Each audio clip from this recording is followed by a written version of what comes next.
अस्सलाम वालेकुम। मेरा नाम है एजाज़ कुलज़म। जानते हैं हमारी सबसे बड़ी गलती क्या है? जब हम अपने बेटे की, भाई की शादी करते हैं तो हमने ये उम्मीद लगाई होती है जो हम बहू लेके आएंगे, जो अपने बेटे के लिए, भाई के लिए बीवी उसकी लेके आएंगे, वो हर काम में माहिर हो, हर काम बाखूब जानती हो, वो घर के काम करना भी जानती हो, वो खाना पकाना भी जानती हो, डस्टिंग करना जानती हो, हर काम में माहिर हो। हम एक आवाज़ दें तो दौड़ती हुई चली आए। क्या ये सारी खूबियां हमारी अपनी बेटी और बहन के अंदर मौजूद होती?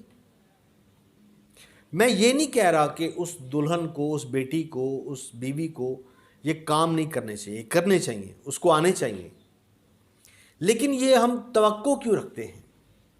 इस तवक्को के नतीजे में ही सारी प्रॉब्लम आती हैं, सारे ही मसाइल पैदा इन तवक्को की वजह से होते हैं। याद रखिए,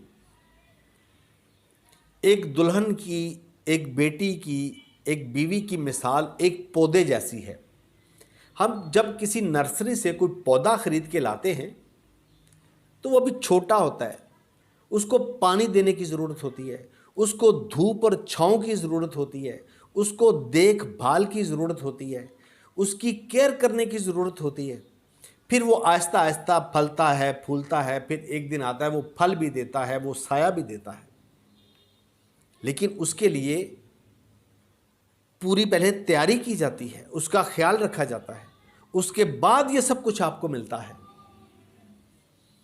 हम दूसरों की बेटियों से ये एक्सपेक्ट तो ज़रूर कर लेते हैं कि ये ऐसा ऐसा होना चाहिए, लेकिन ये सारी चीज़ें क्या हमारी बेटी के अंदर भी शामिल होती हैं?